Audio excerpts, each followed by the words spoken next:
Olá, tudo bem? Eu sou Tatiane, sou educadora social, trabalho junto com adolescentes e jovens nas medidas socioeducativas. É um serviço, que pertence ao Centro de Referência Especializado de Assistência Social, o CREAS, é executado por esse serviço. Eu sou especialista em educação, na verdade sou licenciada em educação física, especialista em educação e agora eu curso mestrado na área da diversidade cultural e inclusão social. Eu vim aqui falar um pouquinho, brevemente, sobre a minha prática educativa no contexto socioeducativo. Não trouxe materiais porque eu vim para dialogar com vocês e apresentar um pouquinho sobre esse mundo da socioeducação, né? Como eu disse, trabalho com adolescentes e jovens que cometeram em algum momento da sua vida um ato infracional.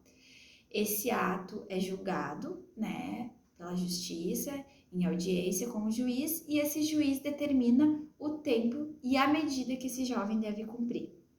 Nós temos duas modalidades de medida no sistema aberto, no meio socioeducativo aberto, porque tem aqueles que vão para o fechado, dependendo da gravidade do ato infracional, vai para o regime fechado, que é executado pela fase, Uh, onde eu trabalho no meio aberto, então eu trabalho com duas medidas, que é de liberdade assistida, são encontros mais pontuais, sistemáticos, com assistentes sociais e psicólogas, e eu trabalho diretamente na prestação de serviço à comunidade, que são encontros semanais de carga horária de 4 horas.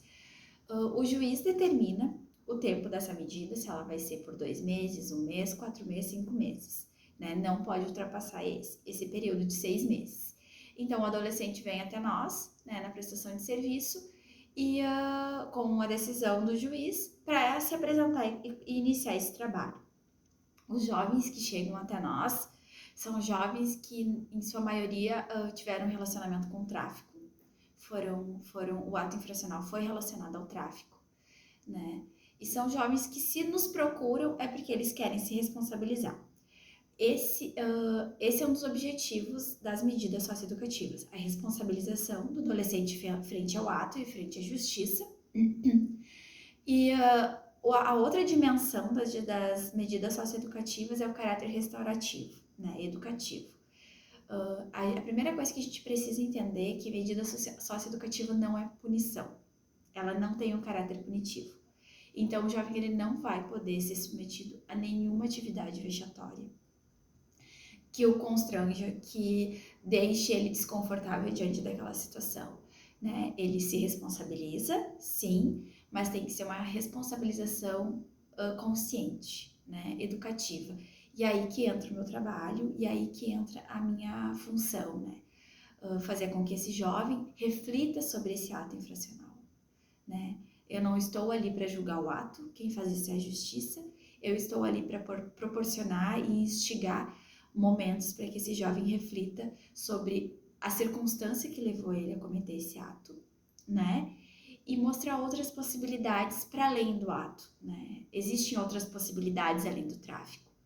É um trabalho muito desafiador. Os jovens que chegam até nós, eles foram, na verdade, desprotegidos, Muitas vezes a família não conseguiu exercer a função protetiva, os serviços socioassistenciais, a rede, a saúde, a educação, o lazer, não conseguiu exercer a função protetiva que deveria diante desse jovem, e o jovem cai no ato infracional, Porque a gente sabe que o tráfico acolhe, Muitas vezes o tráfico é a segurança para aquele território.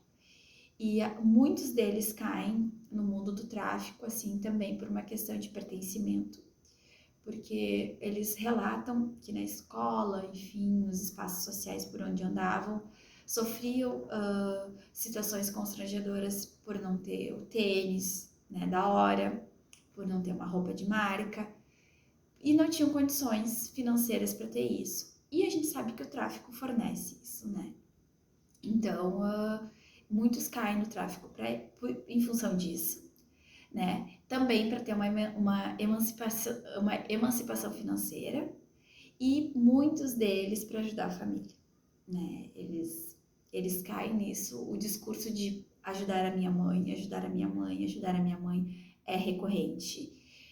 Então, esses jovens, eles não entraram naquele mundo porque, eu acho legal ser traficante, né? Eles entram nesse mundo porque é a necessidade daquele momento. E aí a gente precisa trabalhar isso, né? Trabalhar o que levou, por que fez, o que fazer para isso não se repetir, exercer a função protetiva da rede, acionar a educação, acionar a saúde. A maioria que chega está fora da escola, com defasagem escolar, então a gente precisa inserir eles no mundo da educação novamente, inserir no mundo do trabalho. Então, esse é o trabalho do educador social nesse contexto da socioeducação. Após o período transcorrido da medida, o jovem cumpriu a sua medida, né, está quites em relação à lei, né, cumpriu, se responsabilizou pelo seu ato e pode seguir sua vida, né, e a gente procura encaminhar eles para espaços que ele consiga ter um vínculo, que quando necessite de alguma coisa consiga acessar o serviço, né, para que ele tenha uma rede de proteção e ele perceba que ele não está sozinho. Né? Então, essa é a função da medida socioeducativa. Quando a gente fala em prestação de serviço à comunidade, a gente logo pensa em pintar, capinar, lavar ou serviços gerais. Eu procuro trabalhar sempre a dimensão educativa, porque eu acho que é por aí o caminho, né? Proporcionar uma reflexão, não que, né, tu organizar a praça da tua comunidade não seja importante. É importante desde que tu consiga fazer com que ele reflita sobre isso, né? Então, é esse o nosso papel, constante reflexão, tentando mostrar para esse jovem que existem outras possibilidades. A maioria deles chega até nós sem nenhuma documentação. A gente organiza a documentação, né?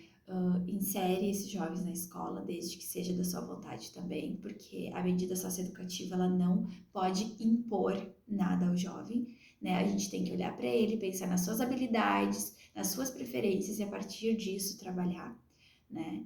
E é isso, assim, é um trabalho desafiador, mas muito gratificante. Eu sempre falo que eu não olho o jovem infrator ou o menor infrator. Eu vejo ali um jovem e um adolescente, né? O ato infracional, ele foi o pico do iceberg, né? Ele é a pontinha do iceberg. Porque por detrás do ato infracional tem toda uma história de vida, né? Uma história difícil, uma história de superação. Então, fazer com que esse jovem reflita sobre tudo que aconteceu na sua vida e que levou ele ao ato e que ele não é o ato, né? O ato foi uma eventualidade, né? O ato foi uma consequência, né? Mas ele não é o ato infracional, ele não é aquilo, né? Ele pode ser o que ele quiser, né? Desde que pelo caminho do bem. E é um desafio diário para a gente fazer isso, mas é muito gratificante, porque os jovens são incríveis, eles sofrem muito estigma pelo ato infracional, mas a gente conseguir fazer eles refletir sobre isso é fundamental. Então, esse é um pouquinho do meu trabalho, tentei resumir, não sei se eu fui clara, mas também vocês podem me acionar, qualquer dúvida, se quiserem conhecer as orientações, a legislação que rege, né? Porque esse adolescente, esse jovem, ele é protegido pelo ECA, pelo SINASE. Então, se vocês quiserem conhecer um pouquinho mais sobre isso, também vocês podem me contatar, que eu fico à disposição, tá bem? Tchauzinho!